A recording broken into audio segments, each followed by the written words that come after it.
this point, let's do the Pledge of All right. Allegiance. Allegiance to the flag of the United States of America and to the republic which stands one nation under God, indivisible, liberty and justice for all.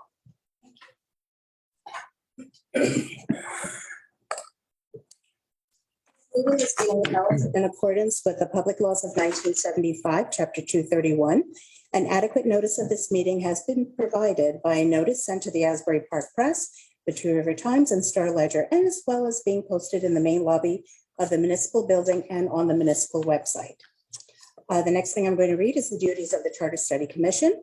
It shall be the function and duty of the Charter Commission to study the form of government of the municipality, to compare with other available forms under the laws of the state, to determine whether in its judgment the government of the municipality could be strengthened, made more clearly responsive or accountable to the people, or whether its operation could be more economical or efficient under a changed form of government. Roll call, please. Nancy Tracy Blackwood, Present. Mark Taylor, Present. Michael Dupont, Here. Ben Forrest, Present. Kate Oakstone. Here. Okay. What we have is the approval of minutes of April 19th and May 4th. Make a motion to approve. Okay. Second. All in favor? Aye. Aye. Okay. At this point, do we have a need to enter into executive session?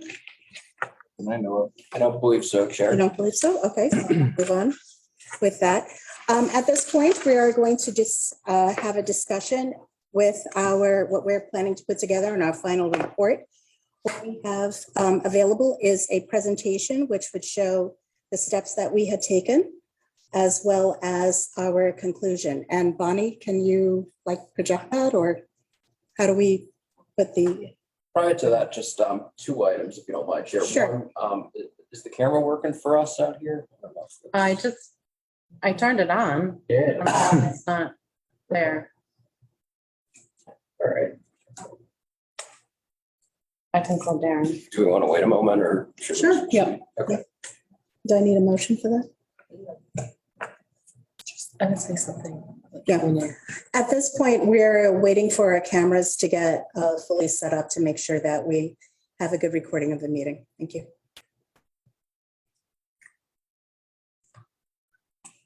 Hi. The camera's not working? Yeah.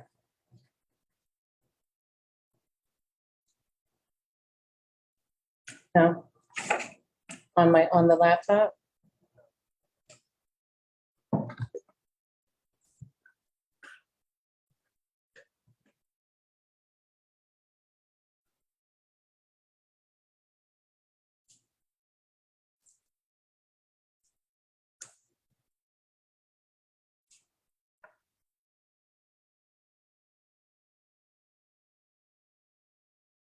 There you go. Okay. How do I change the angle?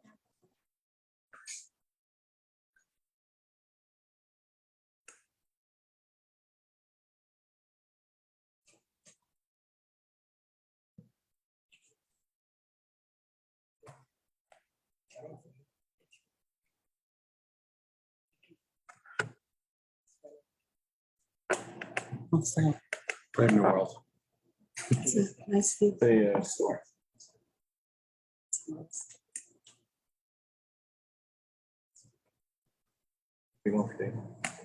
Well, hold on. Here, there's something. Our anniversary is tomorrow.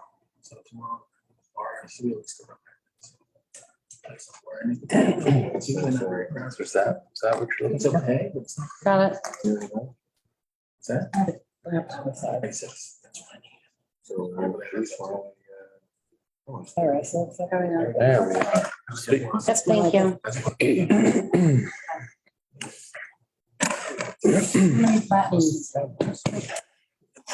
We just had a little bit of technology issues. I also want to share that we are not being live streamed to Facebook at this point in time because there are some technical issues between Zoom and Facebook at this point. But after the meeting, the video will be uploaded there for everyone to see. Mike, did you have something to start with? Yes, Chair. Just before we get into any presentation on the report. I do want to note I've had conversations with the commissioners as we've been fine tuning the report. And as I expressed at our last meeting, the recommendations are still largely consistent with the past discussion. However, I would note that I have had individual conversations with respect to the issue of runoffs. And as a result, I've prepared the report in case the commission has any alternative approach that it wishes to take on that one discrete issue of runoffs. I open that up to the commission, and once we just clear up our guidance on that, I'm happy to report to the commission and to the public on the final recommendation. So I think I was the nay in runoffs, or at least question runoffs. And after talking to other towns as well as residents and just those individuals who may have run in elections, it probably is wise to have runoffs so that if in fact there is a very low voter turnout, someone doesn't win by 6, 7, 8, 20%, right? And requires people to come out and make sure that this person who they elect for mayor, who's going to be up there for 4 years, is the person that they want and that they share the views. So, after doing some research, after talking to some other elected officials in various other towns who have runoffs, talking about to residents, and I think the integrity of our system has checks and balances, and this is maybe a check and a balance to, an idea. So, I'm kind of moving forward to that runoff. I've read the report that Mike prepared. I will say, did a nice job, Mike. You should be very proud of this. I don't know if it's going to win you a Pulitzer, but I will say that I stayed up and did not fall asleep after reading it for about an hour and a half. So it was good. But that being said, I just want to put my position out because I was kind of the nay ago. And, again, everyone knows, and I say this humbly, I lost an election. I lost by 2 or 3 votes. I accepted the election, after the count was verified, and I thought maybe that would be best. But with this study, with the recommendations, and then, talking to other municipalities as well as residents who have runoffs, I think it's just a good check and balance that we probably need to recommend to the voters here in Red. So that's all I have to say. Ben? Is this an appropriate time for those of us who also would like to comment on this? I was listening very carefully to you last time, and this time I appreciate your comments, Mike. And I think there was a significant concerns up here about it. And I think that there are many elements of our endeavor that have a lot of details and a lot of moving parts that we have to think about in the long run. I think I said the long run the last time. I have concerns about runoffs. As I said, I do support them. I guess the number one reason for me really is the mandate reason. Like, I would hate to see a circumstance where we have a mayor and council members elected by, say, 38% or 30%. I mean, one of the things I've taken from these meetings, as well as being a resident here, is that there's a hunger for leadership in this town. I think you mentioned that also, Michael, and maybe Mark.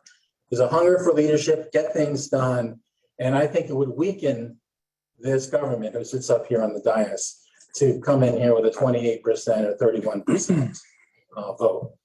Even though it does have a cost, even though it's inconvenient, I do recognize voter fatigue. I'm a sufferer of voter fatigue personally. And so I get it, but we're going to have fewer elections overall. We're not going to have primaries for the local candidates. And I think waiting 4 weeks or whatever it's all in a statute, how this all works. I think is not unreasonable. But the benefit is that we will have the voters really choose, like if there's 2 top vote getting groups or individuals, the voters will have a real choice, and there'll be a decisive mandate for whoever wins. And I think it'll make leading this town, making the necessary decisions all that much more easier. Anyway, those are my main points on the topic. I have listened to some of the reservations. One of the reservations that was mentioned previously was how the system can be gamed. It can, kind of work in all directions. Even if we don't have runoffs, you could, if you want to be cynical about it, you could run candidates that are just in there to hurt other candidates. And you can do that to manipulate election results. And that's just part of the election process. Elections aren't always 100% fair to everybody in them. Neither is life. I think actually the overall runoffs add to the fairness, because then somebody can't become mayor like has happened here in Monmouth County recently with 38% of the vote. This way there'll be a runoff between the two top vote getters, and then we'll really have a consensus. Anyway, that's my point. Thank you very much for your time. Okay, Mark, Yeah. everyone has things. Just want to briefly say that I listened very carefully to Commissioner DuPont's concerns last time. And when I returned and did some reading over this past week and a half, I think a lot of my approach has been to kind of zoom out and look at this at a, global macro view and not just municipality view, tiny close up. And one of the organizations that I read some recommendations from is a partner with some of the United Nations. So they go in and work in establishing governments in places that might be having their first democracies. And this kind of voting, and it's a two-part voting, and they don't use the term runoff, but they're talking about first and second votes, obviously large fields. They see the best way to bring people forward to this democracy, or closer to even a direct democracy, was with the absolute majority that comes from having the option of a runoff if it's needed. And I think that some of the language that's used in that writing talks about bringing people together around common leadership and around common ideas. And that to me felt most faithful to where we were and what our needs were as a municipality right now. So I'm appreciative of everybody's, reading and research in this and moving us forward. Yeah, I'll just piggyback on that. I had some concerns regarding runoffs in particular. I think I voiced those, and Ben has echoed some of them again as well, with regard to voter fatigue. I think, however, broad strokes, what we're doing here with reducing the number of elections, the frequency of elections generally with regard to local candidates, it kind of alleviates some of my concerns with that. I do want to see the best people elected with the intent of the voter behind them. I agree with that. And honestly, in some of the municipalities I've looked at that do have runoffs, they've almost never had to use them. So, Right. It's a nice safeguard, I think, to have there. But I don't think it's going to come up. Hopefully it's going to come up too often. You may see it in the first election because we have everything reset, assuming this passes in November. But beyond that, I think. Mark, speak louder. Sorry, I think beyond that, we'll see that it's probably something that won't happen too often. And if it does, it's there for a reason. So, and I appreciate the way that's laid out in the report. It's very well explained. So, Michael. I would like to also add a special thanks for Mike for putting together the report. I think he did a really good job of putting it together. And when you will see it, I think you would feel the same way that we do about the report. And initially with runoffs, I did not like the idea because the way I was looking at the data wasn't quite right. But then once I sat down after the meeting and took a good look and did some studies, I did see that the frequency of runoffs are not that frequent in Monmouth County. And I do know of one municipality that did pass a referendum to remove the runoffs. And then the following election, they had an election where a runoff would have kicked in, which was pretty interesting because that particular candidate was elected with only 38% of the vote. I do believe that we do want to have candidates that are selected by the majority of our community. And we have a small community that's invested in who we have representing us on, for council and the mayor. And I think that's critical. Just a little side note, I'd like to add that Hoboken did away with runoff elections, and then they used the if I'm not mistaken, the initiative and referendum to reinstate runoffs because the people of Hoboken were not comfortable with the fact that there were no more runoffs. But again, where I've seen the data in Monmouth County, it was not triggered. A runoff was not triggered. So, part of the concern was the cost and voter fatigue, but I don't really think we're going to get to that point. Maybe at the first election, but I think as things settle down, I don't think we're really going to use it. So that's all I have to add.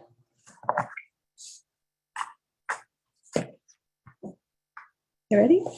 All right, so at the chair's request, I've put together a PowerPoint presentation so the public has some insight into the final report, just so we could speak to some of the relevant passages, and then the commission can certainly discuss and have a final vote. And the report PDF is finalized, and we'll have it posted as soon as the vote is taken and this meeting is concluded. And Bonnie, if you'll indulge me in kind of paging through the slides as we go through, I guess I don't have control over that. So to the next slide. So the final report, as you review it, there will be an executive summary followed by a recommendation of the commission's public question. You'll then read a review of phase 1, phase 2, and phase 3. Those are comprised of the background and establishment of the commission, the review of the current form of government, the review of alternate forms of government, and then ultimately the conclusion, the commission's findings.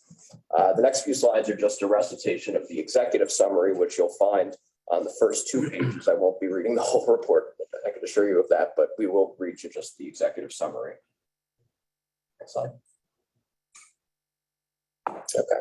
The people of Red Bank voted overwhelmingly by a 70% margin to establish a charter study commission. The commission viewed this as a mandate to closely examine Red Bank's borough form of government, which has existed over 1 century, and determine whether a newer form of government should guide Red Bank through its 2nd century.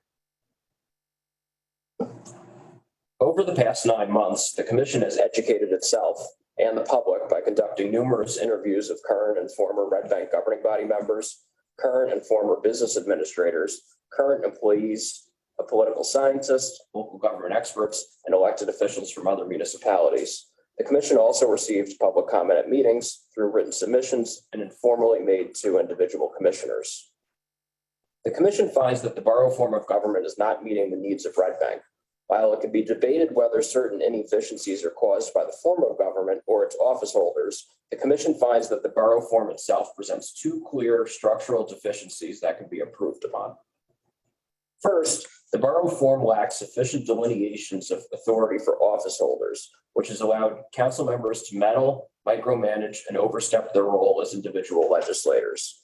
The borough form indiscriminately vests executive responsibilities in the collective mayor and council, and contains an optional business administrator, allowing the latter role to be altered by the whims of council. The borough form's inefficiency is compounded by the governing body being nominally led by a weak mayor that only casts tie-breaking votes. The borough form of government lacks defined and effective roles for the mayor, council members, and administrator, which are required for Red Bank's government to operate efficiently in the 21st century. Second, the borough form's annual partisan elections have created a divisive environment that has undermined Red Bank's government from properly functioning. The high frequency of elections prevents the council from embarking upon long-term projects without being impeded by short-term political considerations. The partisan system has caused elected officials to oppose the other party's ideas for strictly political reasons and divided government. And when there is one-party control, there has been infighting on public display that has prevented consensus building. After reviewing the options available to it, the commission recommends that Red Bank adopt the council manager form of government with nonpartisan elections, as further detailed in this report. The council manager form allows a directly elected mayor to serve as the head of government and as a voting member of the council, not just a tiebreaker. The mayor and council exercise all legislative powers and set the policy for Red Bank. In turn, the mayor and council hire a manager to run the day-to-day municipal operations. The manager carries out the executive functions, and the mayor and council are required to act through the manager. The commission believes this structure will directly address and rectify the micromanagement issues that have been seen in the current borough form. The commission also believes that nonpartisan elections will improve Red Bank's electoral process. The Commission finds that the current partisan elections have led to biannual division and acrimony. Nonpartisan elections will allow any candidate to run for office by filing a petition counteracting the outsized influence of party endorsements and favorable ballot position, which has directly affected the council's governance in recent years. Those elections would serve 4-year terms. Those elected would serve 4-year terms with elections staggered every 2 years. The commission will be submitting its recommendation to voters in this November's general election. If adopted, voters will elect a new government in May 2023. This timing ensures that the newly adopted government takes effect as soon as possible, rather than waiting for a November 2023 election that would allow the borough government to operate in lame duck status for over a year. It will also allow the new governing body to be chosen in an election exclusively focused on Red Bank issues. The recommendation also provides for runoff elections in the unlikely event that candidates fail to attain a majority of votes for mayor and/or council. After the new government is installed on July 1st, 2023, it may choose to move future municipal elections to November, which this commission recommends that it do. The commission hopes that the breadth of this report demonstrates the seriousness by which it took its obligations and the amount of thought that has gone into the recommendations it makes. The commission remains grateful to the people of Red Bank for this unique opportunity to look into and improve our local government, and to those who assisted the commission through this process, especially each of the parties that provided interviews to the commission and the residents of Red Bank that offered public comments. So that's the executive summary that you'll see in the report as you read it. And now I just have a couple slides on the recommendation itself. So the commission and the public are aware of the mechanics of this recommendation that's outlined. So there will be a referendum in November if this is approved tonight with a recommendation for an alternative form of government. And voters will have the opportunity to vote on that. Next slide. The council manager form, as previously discussed, has a mayor and 6 council members, which is the exact same size as the current borough form. The primary difference in the voting structure is that the mayor will serve as a voting member of the council rather than just a tie-breaking member. The mayor and council will be tasked with hiring a manager to run the day-to-day operations, and that manager will be subject to a removal by a simple majority vote of the council. The governing body members are prohibited from acting except through the manager and cannot contact subordinate employees under state law. All these individuals would be elected at large rather than through wards, and the mayor is directly elected, not selected by the governing body. Next slide. Nonpartisan elections will be in effect. If adopted, that means that candidates do not run with party affiliations on the ballot. However, candidates may list a slogan on the ballot that does not exceed 6 words, as long as those terms don't identify any party affiliation. Next slide. If the referendum is approved, the new governing body would be elected as part of a May 9th, 2023 municipal election. As discussed earlier, this would allow the new government to get in as soon as feasible. And under state law, the new governing body has the power of evaluating whether any future elections should be in May or move to November. Next slide. Runoffs, as discussed by the commissioners earlier, runoffs will be a part of it. I think they spoke at length about that. And finally, on implementation, the new government would begin on, that's actually a typo, July 1st, 2023. As part of the transition, all current ordinances and resolutions would remain in effect. So it's not like everything gets thrown out. Literally, the only ordinances and resolutions that would stop effect are those inconsistent with the new council manager form of government. The current borough elected officials and any appointed officers would have their terms end with the new government, with some minor exceptions in state law. And the new government would be tasked with updating the code and making any interim appointments after they take office in July of 2023. So I appreciate your time. Sorry for being a little long-winded, but that's a summation of the report as prepared, and certainly happy to answer any questions. Otherwise, I'll turn it back to the chair. Okay. I have a question. I think I know the answer, but it's not clear. Going to the nonpartisan and party affiliation business. If a candidate so chooses, even though it's not on the ballot, they can say, I'm a Republican, I'm a Democrat, I'm a socialist, I'm a conservative. I mean, it's not a secret. It's just not going to be on the ballot. So if somebody wants a party affiliation, it's my understanding, they can put it all over their leaflets. They can tell voters could look it up on the rolls if they're registered in a major party. Isn't that correct?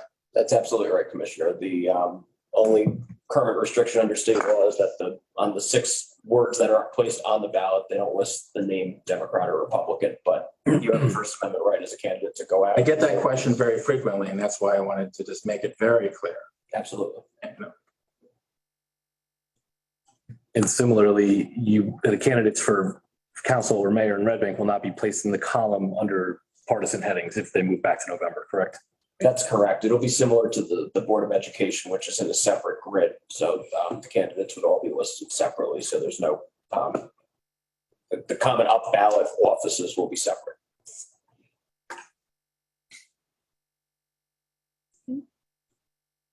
Any more questions? No? I have a question for you when it's appropriate. I have a question for you, Go ahead. Chairwoman. Do we need to do a roll call on the runoffs? Now, I think there's a consensus. I just want to make sure. Okay, Oh, we have roll calls for other things. That's why I asked. okay. We will do one for the report, though.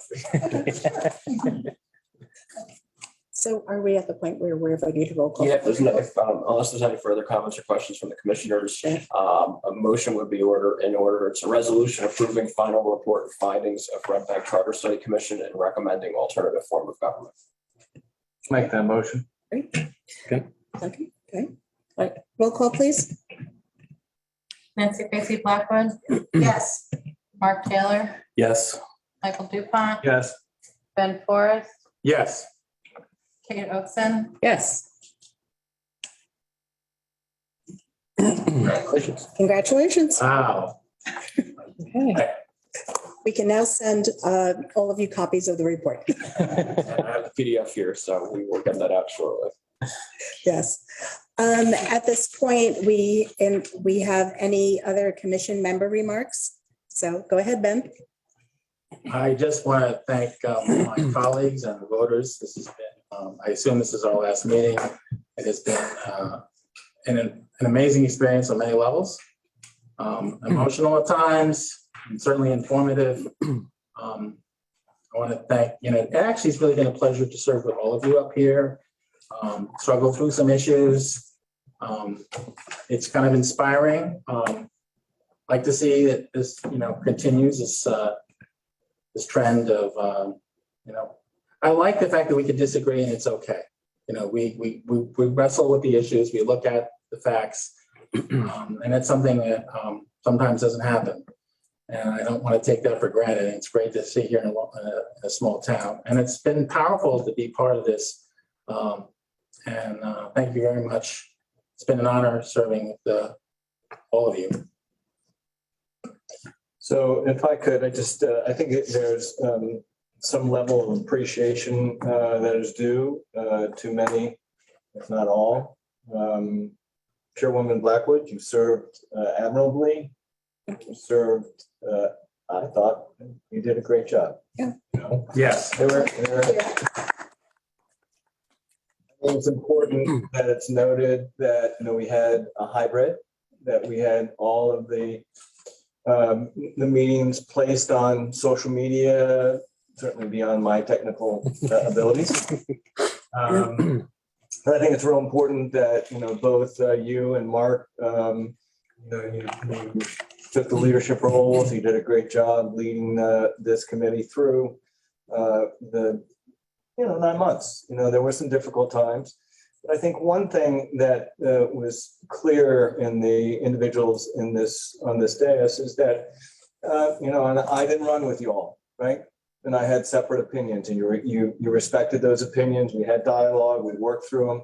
And I think it gave people an example of what civil dialogue is to be like, right? And we're hoping that the future leaders of Red Bank take note that you can have discourse, you can have a spirited discussion and leave it there and say, okay, hey, listen, we're going to go and have pizza, or we're going to have, since I don't drink and I drink iced tea, have an iced tea or a wine. So I just think it's really important. Every one of you members, it's been a pleasure to serve with you. We may not be on this dais again, but I think that this moment we see the change that we've effectuated for, our kids And I think it's real important. Having faced adversity in my life to a certain degree, it's the moment that matters, right? It's not climbing the top that is where the moment is. The moment is walking up the mountain. And we walked up the mountain, we got to the top, and now we must show appreciation for every individual who helped us get there. And that includes the Red Bank voters. They all voted for us. They all supported us. Some with different ideas, different backgrounds, and they expected us to act responsibly. And I think that we should be proud of how we conducted ourselves on this dais. We also have to say thank you to our great secretary.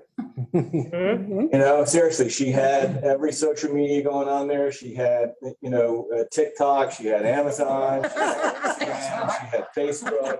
So every social media medium there was out there. Even if I didn't see it, my kids saw it. And again, Bonnie did a great job.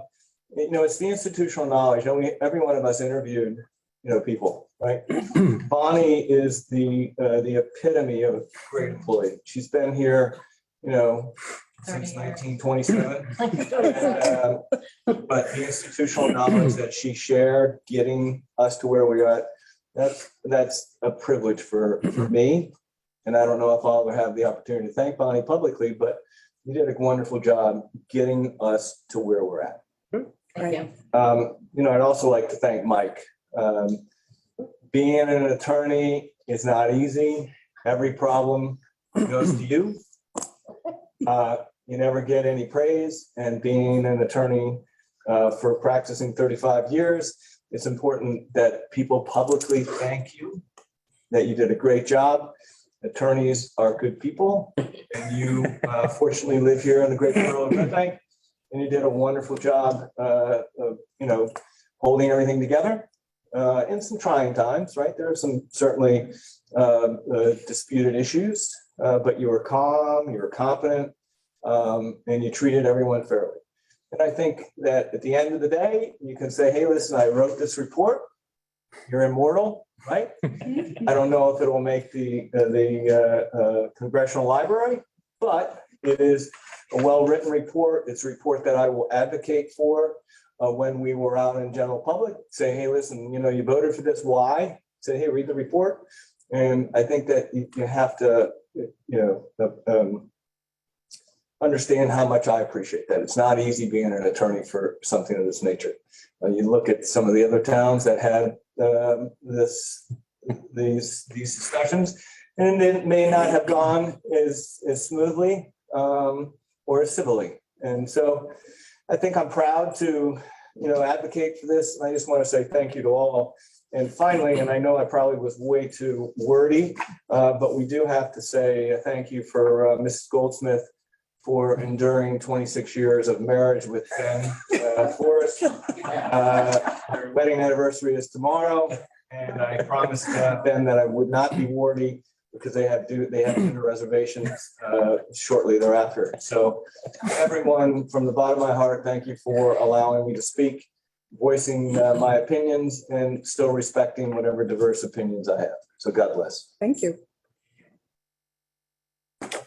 Can go down the line here. Go All right. down the line. Oh, Mike said everything, so I don't actually have anything to add. No.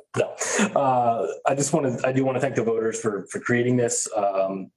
Nonpartisan elections has been something that I've been advocating for since at least the end of 2018. So going on, 4 years now. I thank the current council for voting this and giving the voters the opportunity to speak and be heard, and they were resoundingly, as the report points out. The job's not quite done yet. We have done our job as a commission. We cease to exist in a few days here under statute, but there's a referendum that'll come up in November. And I hope the voters, read the report and vote their conscience on it. So as Mike said, I will advocate for it as well. I believe in the report. I think it's well written. Thank you, Mr. Collins, for your efforts guiding us. And thank you, Bonnie, as well, for dealing with all my questions, especially in phase one. I want to thank the witnesses that came forward and participated. I want to thank the employees of the borough. I want to thank our former council people and employees that participated and gave us tremendous insights particularly in phase one. It feels like a lifetime ago, going through those interviews back in March and April. And, you know, there's a well-known legal saying that reasonable minds can differ. I think we proved that, and we've done it civilly. I'm very proud of that. I've been on this dais before and had conversations go very differently. Current status of things in town have been different than I think we're showing an example of how this can go. I think our election in November was the first nonpartisan election other than school board, obviously. But it was a good example for the voters how this can function and how this can be, and sets us up for an example to be looked back upon for the future council members that sit up here and govern the town. So just want to thank all of you. It was a pleasure serving with all of you. I'm proud to be back up here as a Red Banker and representing the borough, and really proud of this moment and getting us to the next steps. And hoping everyone will support it in November. Thank you. Go next, you want to go last? I'll let you go now. I get, like everybody previous, I want to thank the voters, but residents, you know, I'm not necessarily thinking that every single person that reached out to contribute also votes. And I think that there's some, you know, discrepancies in this town between some people who live here and may not, for various reasons, be able to vote. And they contributed to some of this too, because we are part of this living, breathing organism, our town. We kind of have a chance to make ourselves. You know, I think that there is been some great opportunities for me to see how much this town means to many people, not just people I see on the daily. I'm a lifelong learner, right? I've been teaching for 25 years. I've never been sent so quickly back to the Federalist Papers as I was a couple weeks ago. But, you know, all these kind of like jokes about this aside, I've become an even kind of bigger, you know, nerd about the workings of these things and what to look for and what I care about. And I have talked to people outside of our municipality, and they're like, we don't think anybody cares anymore. And so I come back to this town and say, resoundingly, so many people care. And even in the disagreement, it meant that people were caring about sort of who we are together and where we could go. And I'm really appreciative of sort of living through this experience. I thank everybody for their hard work. Bonnie, keeping us on task and tremendous amount of knowledge. Mike, for, you know, helping us like rein some things in, like, okay, this is where your questions are, right? It's not out here somewhere. And I love serving with everybody. You know, I've never run for an office of this sort before. I'm great. I have the best term limits ever. My son is going to be happy that this is over, and he's not being asked to read anything more on it till he goes to college. So thanks for their hard work, for teaching me a lot. You know, I appreciate how much I learned, and I hope the town, you know, takes from this that we have cared deeply and intentionally about where we are going, right? It's not a single destination.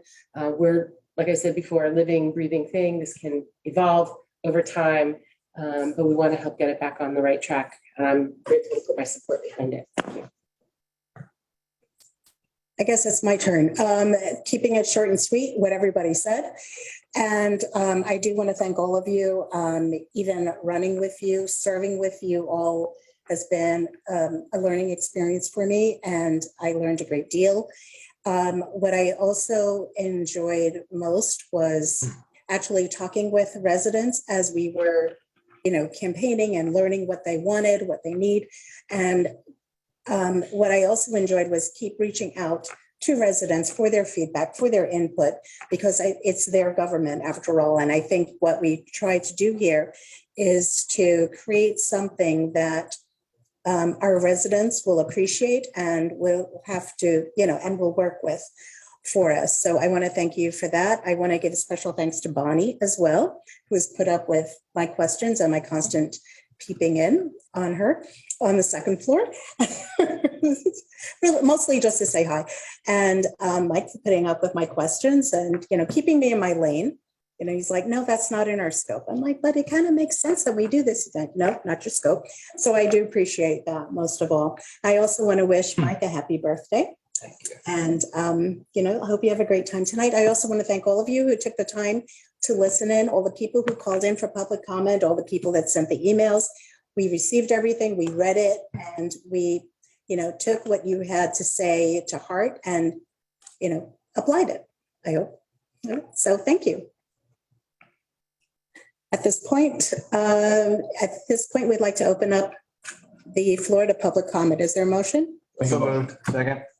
All in favor? Aye. Okay, there we go. Dan? Did you raise this hand here? Oh, you see? Pardon? There's no hand raised, but they will have to stop. Someone here, Yeah, for real live people. Real life people. real life people. 135 Branch Avenue. Thank you. But to my question, right? I'm still a bit uncertain about the runoff process, particularly if there are multiple candidates, mayoral candidate, council candidate, that do not satisfy. And I'm not even sure what the criteria is. So I think, Michael, we had that discussion, Mike, maybe you can give an example. Page 39. You know what? You always leave it to the best, right? Yeah. Two of my kids, unfortunately. Our lawyers. Oh, Last man. Sir, to your question, under state law, you'll see in the report, there's an outline, but essentially it depends on the number of people that are running for that particular office. So obviously mayor is only one individual, but there's only one seat. So the threshold will be 50% plus one of the people that cast a vote for mayor. So that's if the candidate in the general needs to get past that 50% plus one threshold, or else there would be a runoff election among the top two vote getters. And then for any of the council seats, it would depend on how many council seats are up at that particular time. There will only be two, if I've listened and read correctly, there will only be two at a time. Actually, no. So the way it would work on a 7-member council is that in 2 years, you would have your first council only election and you would have 4 seats up. And then in 4 years, you would have the mayor's seat up and you would have 2 council members. And then math wise, you also have the possibility if you had vacancies that had to get filled in an off year, you could potentially have an election of however many council seats. So the threshold under the statute is essentially the number of people that vote for council, I guess, in that case. So not the other offices. So- Yeah, let's clarify. You have to look at council Yeah, only. so there's a lot of people who might vote up ticket for president, US Senate, what have you, but they don't cast a vote in the municipal elections. They don't count towards the threshold. So the only voters that count towards the threshold are the ballots that have a vote cast for mayor or for council, depending upon which office we're looking at for runoff purposes. And then you're going to calculate that threshold, which is again the number of votes cast plus 1 divided by 2. That sets the threshold.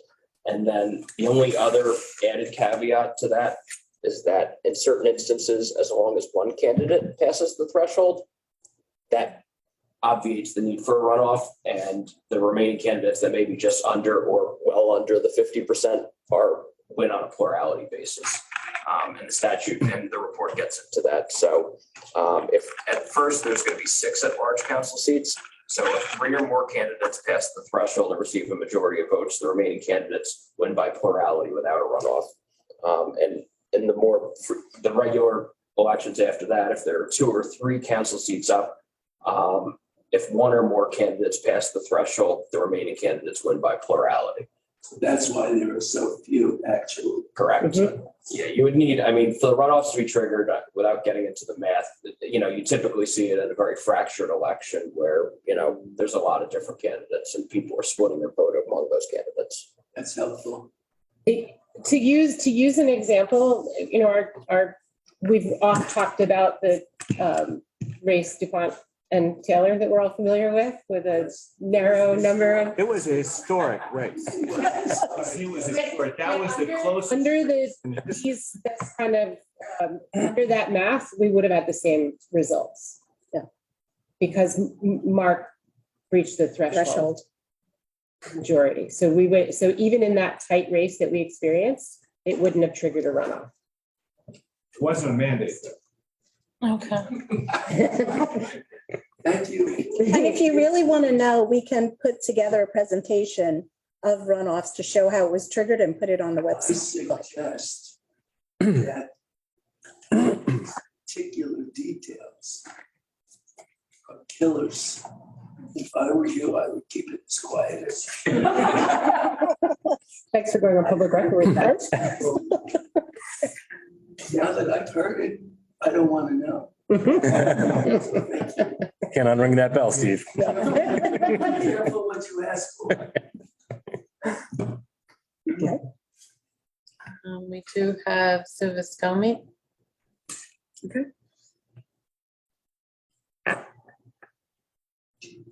Sue?